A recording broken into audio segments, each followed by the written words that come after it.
That physics portion was not so much complicated. It was quite simple. If you want any question that I should tell you, I should discuss here of confidence exam, then you can tell me. If anybody wants that any particular question of that, because all the questions of confidence exam were not so much complicated in my view, but my views may be different from the student views definitely. So if you want that I should discuss any question of the confidence exam, recently it was held on 11th January. Soon you will have your copy checked, worksheets checked, get checked. Question number 28, Swani Gupta is saying, okay, question number 28 we can say, actually it is the subjective part.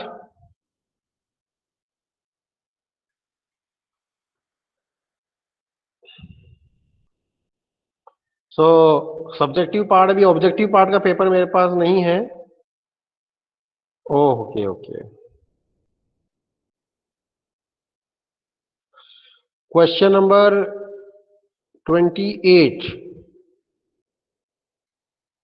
Actually, I have only objective part in my mobile. I don't have subjective part. Can you tell me subjective part क्या था? In comment box you can tell. Brief idea you can give. Question number 28 किस chapter का था? Actually, I have not brought the paper. If I will go for the paper, then again 5 minutes will be wasted. So you can tell me question number 28 किससे related था? Can you give me the idea? Suhani Gupta, you can unmute yourself and tell me the question number 28. You are asking? Sir, chapter electricity. हाँ, क्या क्या था, क्या क्या पूछा था उसमें बेटा? What was given? Circuit diagram was there? If any circuit diagram was there in that question? No sir, power calculate करनी थी. पावर, अच्छा अच्छा, यस, उसमें V और I दिया हुआ था. Okay okay student, I will definitely tell you this question. Okay, you do one thing.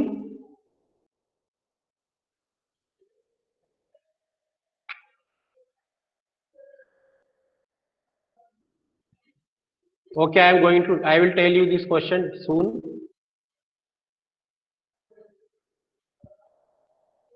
Yes student, तो आप एक काम करिए, ये कॉन्वेक्स लेंस का एक क्वेश्चन कीजिए. There is a convex, there is a concave mirror, ठीक है, having the radius of curvature 40 centimetre and an object is placed at the distance of 30 centimeter. Then find the location of the image. Find the location of the image and nature also. Nature and location of the image. You tell.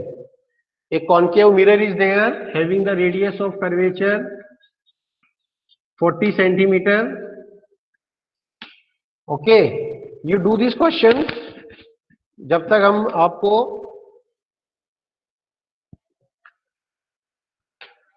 जब तक मैं आपका paper लेके आता हूं बच्चों, ठीक है, and then I will discuss that 28 question that Suhani Gupta is asking. Okay, तो till that I will come only in just 2-3 minute I will come. Okay, and till that time you do this question. Okay students, I think you understood what I am telling. Okay, you do this question by that time. Just I am coming in 2-3 minutes.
Yes, students, I am back here. So, actually, have you done this question? What will be the answer of this question? I think you can do this question. U will be negative. Then 1 upon V plus 1 upon U equals to 1 upon F. Mirror formula we can use here. Okay. Then below V we have to find image distance minus 1 upon 30 and radius of curvature is, so F हो जाएगा आपका 40/2, that is -20 because concave mirror है, तो concave mirror का focal length क्या आएगा, negative में आएगा, तो -1/20। तो यहां से आप बताइए 1/v कितना आएगा, -1/20 प्लस 1/30, तो दैट एलसीएम विल बी 60, तो -3 + 2, तो v आपका आ जाएगा -60। I think it is clear. -60 means, हाँ, Mahak Chhabra has posted the answer, तो it means real and inverted image होगा ये, क्योंकि इसमें आप देख रहे हैं कि फोकल लेंथ 40 है और आपका इमेज डिस्टेंस है, सॉरी फोकल लेंथ 20 है और इसका 2f हो जाएगा आपका 40। तो इसका मतलब इसमें आपका जो ऑब्जेक्ट है वो f और 2f के बीच में रखा हुआ है, मतलब c और r के बीच में रखा हुआ है। तो c और f के बीच में जब ऑब्जेक्ट होता है तो इमेज कहाँ बनती है, बियॉन्ड c बनती है। तो आप देख सकते हैं 40 का ज्यादा आ रहा है, 60 मतलब ग्रेटर देन 40 आ रहा है, तो बियॉन्ड सी ऑब्जेक्ट की इमेज बन जाएगी, it will be a real and inverted image. Very good, Subalakshmi Mishra and Shreshth Pant and Mahak Chhabra had posted the answer, very good, you are trying, other students should also try. Okay, now we take the question number 28 of the confidence exam that is asked by one student. ठीक है, here what is given, there is a heater coil is there, heater coil of power 100 volt 100 watt उसका दे रखा है, it is connected to the 220 volt source. Now this coil is cut into two identical parts and now the both parts are connected in parallel and connected to the same source. Calculate the power energy liberated per second for the new combination. Energy liberated per second means new power, यही है। तो Anil Gupta, I think this is the question, heater coil वाला ये रही है 28 आप जो पूछ रहे हैं मेरे से। There is a heater coil of power 100 watt, ठीक है। तो power of question number 28 of confidence paper I am taking here, all the student should concentrate here. I am taking the question number 28 of the confidence paper. So power of heater coil, we can say power of heater coil, what is the power of heater coil, we can have that is 100 watt, okay, then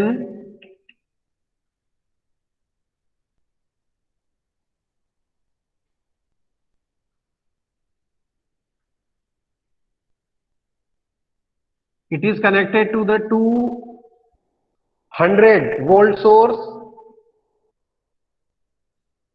ठीक है। Now this coil is divided in two equal parts and both the parts are connected in parallel with the same source. Then what is the energy liberated per second, यही question है। तो सबसे पहले आप क्या निकाल लेंगे बच्चों, रेजिस्टेंस ऑफ द कॉइल निकाल लेंगे, क्योंकि इसका P और V दे रखा है, तो resistance of the coil we can find out, तो R equals to we can find out the resistance of the coil, तो P equals to V square upon R होता है, तो R इक्वल्स टू हो जाएगा V स्क्वायर अपॉन P, तो इसका resistance हो जाएगा 200 इंटू 200 अपॉन 100, तो that is 400 ohm, that is the resistance of the coil. Now this coil is divided into equal part, तो कोई भी रेजिस्टेंस कॉइल है उसको दो इक्वल पार्ट में डिवाइड कर दोगे, तो हमने पढ़ा था R प्रोपोर्शनल टू L, यानी जो रेजिस्टेंस होता है वो लेंथ के प्रोपोर्शनल हो जाता है, तो जब आप उसको कट करोगे तो एरिया क्रॉस सेक्शन तो सेम ही रहेगा, तो सिंपली केवल लेंथ आधी हो जाएगी, तो हर पार्ट का रेजिस्टेंस भी आधा हो जाएगा। तो रेजिस्टेंस ऑफ ईच पार्ट कितना हो जाएगा, 200 ओम। कॉइल के हर पार्ट का रेजिस्टेंस क्या हो जाएगा, 200 ओम। और इस तरह से फिर क्या कर देंगे, वो दोनों पार्ट्स को पैरेलल में कनेक्ट कर देगा उसी 200 वोल्ट सोर्स से। तो 200 and 200 ohm again connected in parallel, तो new resistance of the combination क्या हो जाएगा, new resistance of the combination का न्यू रेजिस्टेंस हो जाएगा R dash, that is R by 2, 200 by 2। भाई 200 और 200 को आपने पैरेलल में जोड़ दिया तो न्यू कॉम्बिनेशन का रेजिस्टेंस हो जाएगा 100 ओम। अब आप निकाल सकते हो एनर्जी लिबरेटेड पर सेकंड। तो एनर्जी लिबरेटेड पर सेकंड अगेन आप लिख सकते हैं, पावर निकालनी है V square upon R dash, क्योंकि वोल्टेज सेम रखा है। क्वेश्चन में लिखा गया है कि जो कॉम्बिनेशन उसको 200 के वोल्टेज सोर्स से ही जोड़ा गया है, अपॉन अब न्यू रेजिस्टेंस हो गया 100, तो इसका आंसर आ जाएगा 400 वाट या जूल पर सेकंड। तो 400 वाट या 400 जूल पर second will be the answer of this question. I hope that the student who asked this question has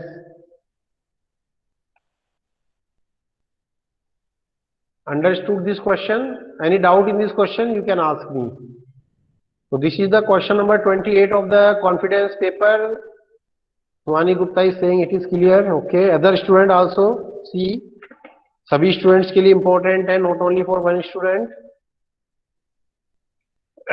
Any other question you want that I should discuss, then you can ask me, because now I have a paper of confidence paper in front of me. Any other question if you want that I should tell, I should discuss, then you can ask of the confidence paper.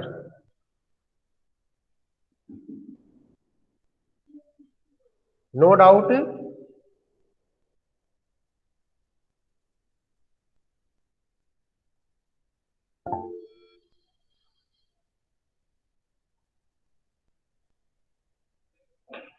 Sir हाँ बोलो बेटा। Sir question number 26 में जो diagram बनाना है उसमें दोनों series के भी बनाने हैं और पैरेलल के भी बनाना है। Let me see the question. An electric lamp whose resistance is 20 ohm and conductor of 4 ohm resistance are connected to the 6 volt. Draw the circuit diagram connected to an electric lamp resistance connected 4 ohm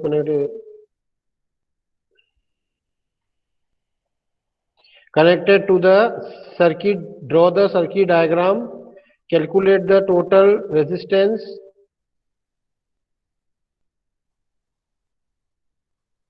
Yes, इसमें आपको ये नहीं बताया गया कि कौन से combination में जोड़ा गया है, ठीक है, लेकिन अपन जब इसको सीरीज कॉम्बिनेशन में जोड़ेंगे तभी बैटरी की करंट आपकी जो है उसमें पास होगी।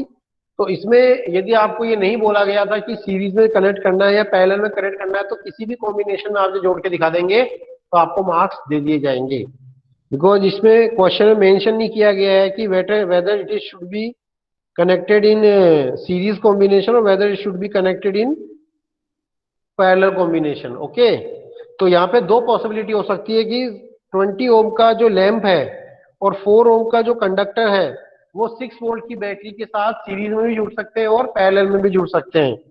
तो दोनों ही डायग्राम में से कोई सा भी एक बनाएंगे तो भी you can get the marks, और दोनों बनाएंगे तो भी, और एनी सीरीज कॉम्बिनेशन और केवल कॉम्बिनेशन पैरेलल वाला बना दिया होगा, then even you can get the marks. Clear? I think your doubt is clear. Means when it is not mentioned in the question that when it is not mentioned कि series बनाना है कि parallel बनाना है, then you have the choice to draw either series combination diagram or parallel combination diagram or both. the three possibilities are there, so you can, if any possibility you fulfill, means whether you draw series, whether you draw parallel, or whether you draw both and solve.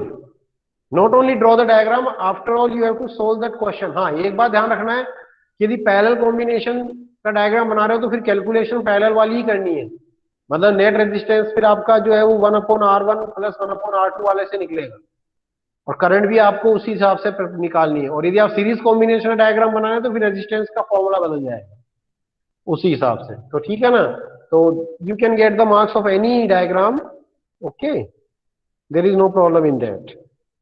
तो बाकी इसके अलावा I think the question was quite simple. One question is there that I will discuss, passage question. देखो students, case study question बोलते हैं, and in this confidence paper was totally based on the latest board pattern. I tell you, आपका जो मई में board exam declare हो गए हैं 4 मई से, तो आपका जो बोर्ड का लेटेस्ट पैटर्न है, रिवाइज्ड पैटर्न, वे जो सैंपल पेपर आए थे अभी, तो बोर्ड का जो लेटेस्ट पैटर्न है उसके ऊपर ही कॉन्फिडेंस एग्जाम लिया गया था। Just keep it in your mind. मतलब आप ये मान सकते हैं कि आपका बोर्ड का पेपर इसी पैटर्न पे आएगा आज से 4 महीने बाद, जो भी आप बोर्ड एग्जाम देंगे मई में, तो आपका जो फिजिक्स साइंस का पेपर है वो इसी पैटर्न का आएगा। क्या क्या इसमें नए नए, अब आपको पता लग गया होगा, जो मैं आपको इतने दिन से बता रहा था पहले, कि एक तो रीजन एसरेशन टाइप क्वेश्चंस आपके ऐड हुए हैं, तो रीजन एसरेशन टाइप क्वेश्चंस की प्रैक्टिस करिए अच्छी तरह से एक तो, ठीक है ना। रीजन एसरेशन टाइप की प्रैक्टिस हम भी करवा देंगे अब रिवीजन में आपको, तो हमें बचे हुए टाइम में रिवीजन ही करना है। Well advance we have completed our physics part. अब soon you will be coming to school also. The consent form is already sent, so I hope that you will be coming to school in 50% attendance, whatever will be there. So now in the remaining time we will have the revision, okay बच्चों। तो यहाँ पर देखो, मैं एक case study question है उसको मैं यहाँ पे लेता हूँ। You just see that question कि while dealing with the reflection of light, ये केस स्टडी क्वेश्चन है फिजिक्स का। 17 क्वेश्चन था आपके, 4 केस स्टडी क्वेश्चंस आपके रहेंगे, तो 4 केस स्टडी क्वेश्चंस, ठीक है। Yes Shobhan, it is necessary to give consent, okay, because it is given by principal sir, okay। While dealing with the reflection of light by a spherical mirror, set of sign convention is followed. In this convention, the pole of the mirror is taken as an origin. The object is placed to the left of the mirror. All the distances measured to the right of the origin is positive and distance to the left is negative. All the distance parallel to the principal axis and measured from the pole. तो इस तरह से ये हमने आपको sign convention बताया था।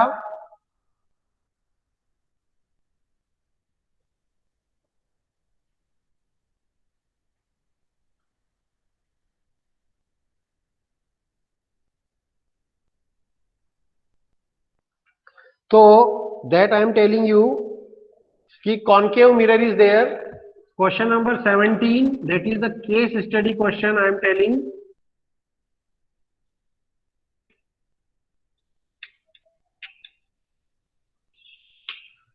Okay, so in this case study question there is a concave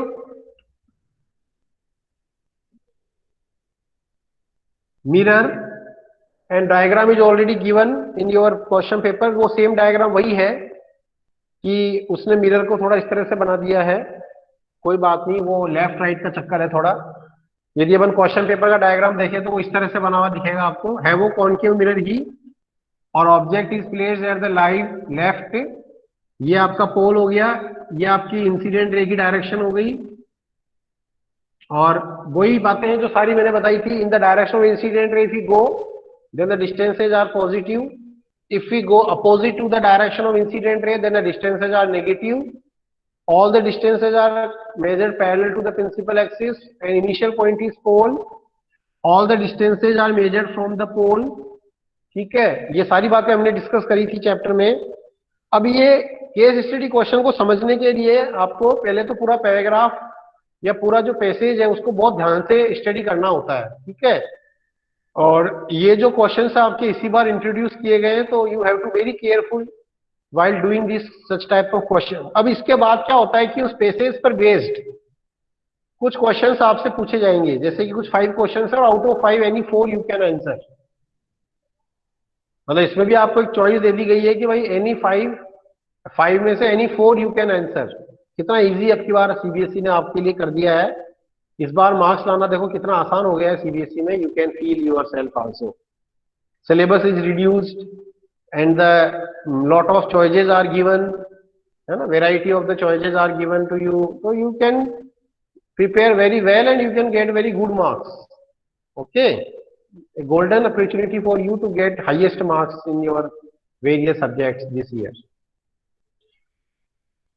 Question है, linear magnification produced by the concave mirror may be, इसके 4 ऑप्शन ये हैं, less than or equal 1, more than or equal 1, less than, more than 1 or equal 1, less than or more than 1.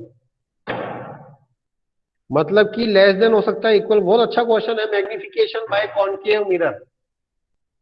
देखो पहली बात तो मैंने आपको बताया था, मैग्निफिकेशन लेस देन 1 का मतलब क्या होता है, size of image is diminished. ठीक है, मैग्निफिकेशन के बारे में मैंने आपको बताया था. मैग्निफिकेशन बाय मिरर, तो मैग्निफिकेशन का फॉर्मूला क्या था? Can anybody tell me magnification by the mirror क्या था? What was the formula of magnification by the mirror? Height of image upon height of Height object. of image upon height of object equals to क्या था? Suppose h dash is height of image minus v upon u था क्या, बताइए, और plus v by u था. ठीक है, minus v by u. Very good, yes, आपको याद है इसका मतलब. तो height of image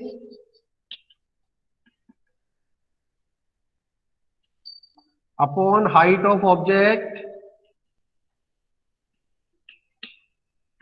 equals to minus v upon u. So yes, अब ये देखो, यदि डिमिनिश्ड इमेज है तो मैग्निफिकेशन आपका लेस देन 1 होता है. यदि एनलार्ज इमेज है तो मैग्निफिकेशन ग्रेटर देन 1 होता है. और सेम साइज ऑफ ऑब्जेक्ट है तो आपका मैग्निफिकेशन इक्वल्स टू 1 होता है. यानी यदि इमेज का साइज ऑब्जेक्ट के साइज से कम है तो हमारा जो कॉनकेव मिरर है, यदि आपने उसके 6 केसेस स्टडी किए थे, हमने कराए भी थे 6 केसेस, हर डायग्राम हमने बोर्ड पे ड्रॉ किया था आपके सामने. तो यदि वो 6 केसेस आपने स्टडी किए थे तो आपको पता होना चाहिए कि कॉनकेव मिरर तीनों टाइप की इमेज बनाता है. वो greater than size, greater than object भी बनाता है. जब आपका ऑब्जेक्ट मान लीजिए फोकस पे है तो उसकी इमेज इंफिनिटी बनती है, वो हाईली इनलार्ज बोलते नहीं बोलते. और फिर इमेज जब ऑब्जेक्ट आपका एफ और सी के बीच में होता है, ठीक है, ये सी हो गया, ये एफ हो गया, तो ऑब्जेक्ट जब एफ और सी के बीच में होता है तो बियॉन्ड सी इसकी इमेज बनती है, तो क्या होती है, हायर ग्रेटर देन ऑब्जेक्ट होती है. और जब ऑब्जेक्ट आपका धीरे धीरे शिफ्ट होता हुआ सी पे आ जाता है तो इमेज भी आपकी सी पे बनती है, वो सेम साइज ऑब्जेक्ट होती है. और जब आपका ऑब्जेक्ट बियॉन्ड सी चला जाता है तो इमेज उसकी आ जाती है बिटवीन सी एंड एफ, जो डिमिनिश्ड इमेज होती है. और जैसे फिर आप वैसे भी हमने जब बताया था कि ऑब्जेक्ट जब इंफिनिटी पे हो तो इमेज फोकस में बनती है, वो हाईली डिमिनिश्ड होती है. तो क्या समझा, क्या समझे कि एक concave mirror can produce same size object, enlarge image and diminished image. तो इसका ऑप्शन आएगा सी, लेस देन 1, मोर देन 1 और इक्वल टू. तीनों ही पॉसिबिलिटी यहाँ पे पॉसिबल है. अब इसी में यदि कॉन्वेक्स मिरर होता तो इसमें फिर आपका आंसर जो है वो आता only less than 1. Equal to भी नहीं हो सकता था, मोर देन भी नहीं हो सकता था, और ग्रेटर देन लेस देन 1 आता. उसका मैग्निफिकेशन क्या आता, हमेशा लेस देन 1. क्लियर बच्चों? यदि इसी क्वेश्चन में कॉन्वेक्स मिरर होता, कॉन्वेक्स, तो कॉन्वेक्स मिरर होता और फिर वो पूछता मैग्निफिकेशन, तो आपका आंसर आता less than 1, because we know that convex mirror always forms a diminished image. Convex mirror के कारण बनने वाली जो इमेज होती है उसका साइज हमेशा जो होता है वो ऑब्जेक्ट के साइज से छोटा होता है। क्लियर आई थिंक बच्चों? Magnification produced by a plane mirror less than 1, greater than 1, 0, equal to 1। तो हमने बताया था, आपको पता होगा 8th क्लास से ही, कि जो प्लेन मिरर है वो हमेशा सेम साइज ऑब्जेक्ट इमेज बनाता है। तो प्लेन मिरर के लिए आपका मैग्निफिकेशन हो जाएगा इक्वल टू 1, क्योंकि एक प्लेन मिरर में ऑब्जेक्ट की हाइट और इमेज की हाइट सेम होती है। If the magnification is -1 to be obtained by using converging mirror, then the object has to be placed between pole and focus at the center of curvature or at infinity। C option इसमें मुझे दिख नहीं रहा है, शायद ये print नहीं हुआ आज कुछ पेपर में, बहुत सारे पोर्शन इसमें क्या है कि प्रिंट नहीं है। चलो वैसे ही देख लेते हैं। मैग्निफिकेशन इज -1, तो -1 का मतलब हो गया कॉनकेव मिरर। कन्वर्जिंग मिरर कौन सा होता है? Concave mirror at C. Very good Mahak Chhabra. पहली बात तो देखो -1, तो -1 का मतलब तो हो गया कि ऑब्जेक्ट की साइज और इमेज की साइज बराबर होनी चाहिए। और माइनस क्यों आया है? क्योंकि वो रियल इन्वर्टेड इमेज है। भाई नेगेटिव क्यों आया है? क्योंकि रियल इमेज जो होगा तो रियल इमेज का वी भी नेगेटिव होगा और यू तो नेगेटिव होता ही है, तो ये भी नेगेटिव ये भी नेगेटिव, तो ये माइनस तो रहेगा ही रहेगा। तो मैग्निफिकेशन क्या हो गया? रियल इमेज का नेगेटिव हो गया। रियल इमेज का जो मैग्निफिकेशन है वो क्या हो गया? नेगेटिव हो गया। तो नेगेटिव मैग्निफिकेशन, और ये 1 भी आ रहा है, तो नेगेटिव में 1 आ रहा है, इट मीन रियल इमेज है और उसका जो साइज है वो ऑब्जेक्ट के साइज के सेम है। समझ गए बच्चों? उसका जो साइज है वो क्या होगा? ऑब्जेक्ट के साइज से सेम होगा। I think it is clear to everybody. Yes, okay, very good. उसमें फिर देखो आपको ये रटना नहीं है, आपको पूरा समझना है। अब इसमें -0.5 कर देता, तो -0.5 का मतलब रियल इमेज और डिमिनिश्ड इमेज है। मैग्निफिकेशन लेस देन 1 हो गया ना, तो वो ऐसी डिमिनिश्ड इमेज है जो रियल है। तो रियल इमेज जो डिमिनिश्ड है उसको रखने के लिए ऑब्जेक्ट कहां रखना चाहिए? एक रियल इमेज जो डिमिनिश है उसको ऑब्टेन करने के लिए ऑब्जेक्ट को कहां रखना चाहिए? कन्वर्जिंग मिरर के लिए। Two possibilities are beyond C. Yes, beyond C और एट इंफिनिटी। यस, ठीक है, बियॉन्ड सी रखना चाहिए। Very good. और एट इंफिनिटी नहीं आएगा, बियॉन्ड सी आएगा। ठीक है। और फोर्थ पार्ट तो बहुत ही इजी है। Ratio of the height of image to the height of object magnification. If the magnification is plus sign then the image is. यहाँ पे कन्वर्जिंग मिरर की बात ही कर रहा है बच्चों, क्योंकि डायग्राम में आपके कन्वर्जिंग मिरर है, तो ये डाउट किसी बच्चे के मन में नहीं उठना चाहिए था यहाँ पे कि सर किसकी बात कर रहा है, लेंस की बात कर रहा है कि मिरर की बात कर रहा है, कौन से मिरर लेंस की बात कर रहा है। क्योंकि आपका जो क्वेश्चन का पैराग्राफ है उसके अंदर कॉनकेव मिरर बना रखा है, कन्वर्जिंग मिरर बना रखा है, तो डेफिनेटली ये जो क्वेश्चन पूछा गया है ये कन्वर्जिंग मिरर के बेसिस पे ही पूछा गया है। तो कन्वर्जिंग मिरर के लिए यदि आपका मैग्निफिकेशन का साइन प्लस है, तो मैग्निफिकेशन का साइन प्लस है मतलब क्या हो गया? वर्चुअल इमेज हो गई, और वर्चुअल इमेज हमेशा क्या होती है? इरेक्ट होती है। तो इसका आंसर आएगा A, virtual and erect. Very good Aditi Joshi, Arushi Singh, Aditi Joshi, Arushi Singh, Mahak Chhabra, very good. तो ये केस स्टडी क्वेश्चन है, इस तरह से आता है। तो इस तरह से अब आपको काफी आइडिया हो गया होगा केस स्टडी क्वेश्चन कैसे आएंगे। बहुत सिंपल है, कोई ज्यादा परेशान होने की बिल्कुल भी जरूरत नहीं है किसी बच्चे को यहाँ पे कि हम केस स्टडी क्वेश्चन कैसे करेंगे, क्या होगा क्या नहीं होगा। एक सिंपल पैराग्राफ आएगा, पैसेज आएगा, बस कंसेप्ट आपके जो है वो क्लियर होने चाहिए। उसके जो कंसेप्ट है उसमें लेके कोई गड़बड़ किसी भी बच्चे के मन में नहीं होनी चाहिए, कोई डाउट उसमें कि जैसे मिरर है तो मिरर में नेगेटिव का magnification, positive magnification, greater than, less, सारा तो पूरा फॉर्मूला -v/u वाला। अब लेंस में +v/u हो जाता है, ये यही जो है वो लेंस में क्या हो जाता है? +v/u हो जाता है। तो काफी चीजें हैं यहाँ पे मैटर करती है बच्चों, है कि नहीं है? ठीक है। Today I think 49 students are there in the class out of 78। 28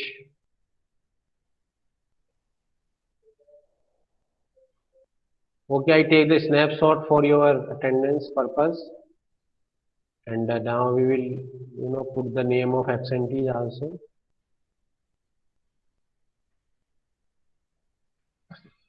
Just I take the snapshot of your attendance, and then I will continue because time is already going to be over. 49, अभी 50 हो गए देखो। मतलब attendance का snapshot लेते ही बच्चे बढ़ जाते हैं 2-4। ये क्या चक्कर है, अटेंडेंस का स्नैपशॉट लेते ही बच्चे बढ़ जाते हैं।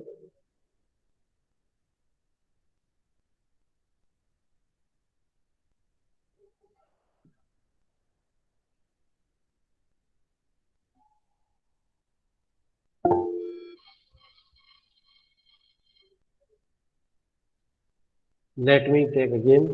अभी 2 बच्चे फिर गायब हो गए। आई थिंक नेटवर्क इशू रहा होगा कुछ। You try to remain in the class when I am taking the snapshot for your attendance purpose.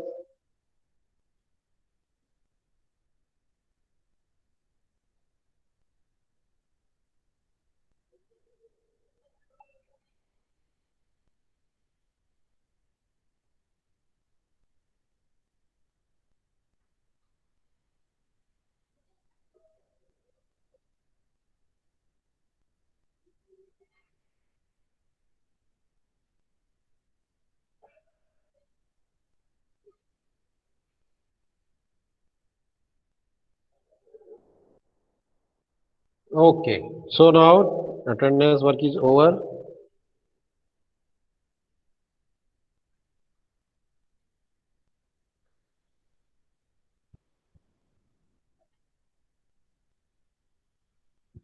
So student clear सबको?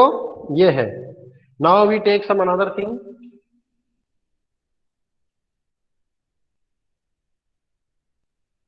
"21 students have not submitted the winter break homework." So all should submit your winter break homework in Google Classroom. Okay, 21 students have not submitted that work. A worksheet was given to you and you had to solve that worksheet in your notebook and upload. ठीक है? I think now all the questions are clear to everybody. Other questions?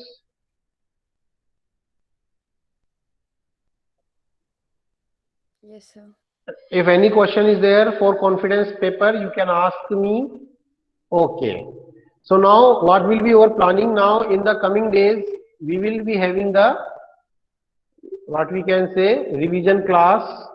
Okay.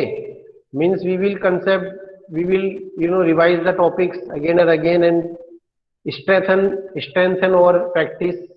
Okay. तो देखिए mirror से related और भी कुछ बातें हैं। ठीक है, जैसे कि एक क्वेश्चन था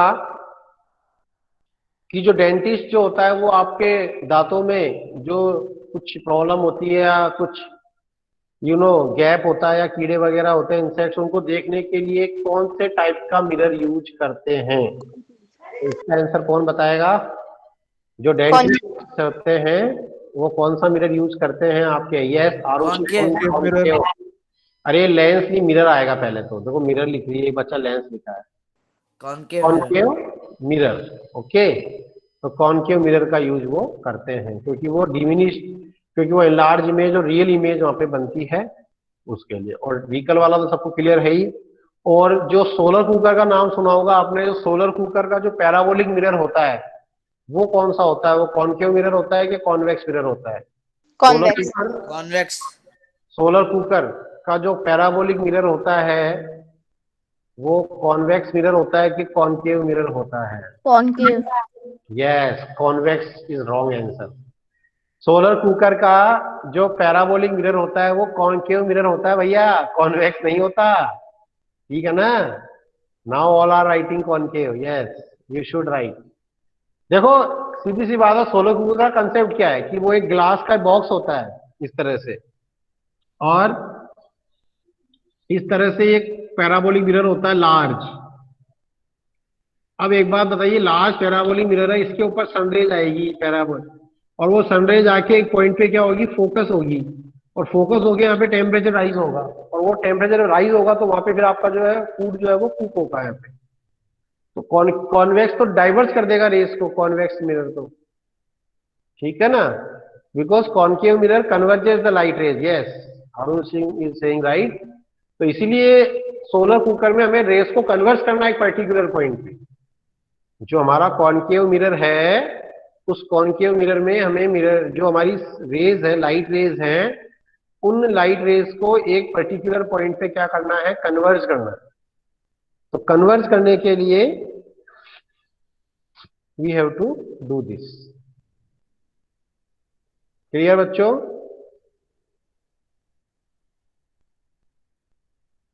any doubt in this you can ask me.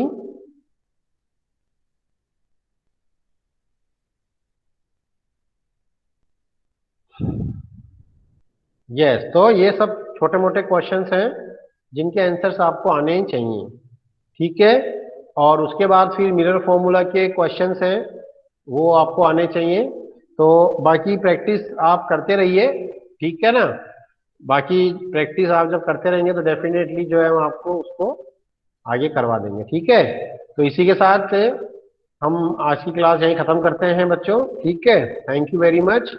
Thank you और सर। अब आपको क्या करना है कि प्रैक्टिस करनी है बहुत, और कोई भी क्वेश्चन, अच्छे अच्छे क्वेश्चन मैं भी अपनी तरफ से प्रैक्टिस करवा दूंगा। और आपको भी कोई ऐसा क्वेश्चन दिखता है जो एकदम हटके नजर आता है, वो बोर्ड में आया हुआ है या आने की पॉसिबिलिटी है, तो you can ask me, we will definitely solve that question. So with this, thank you very much. Okay, we will meet in next Wednesday class, and all the instructions will be given in due course of regarding joining into the school. Okay, don't worry.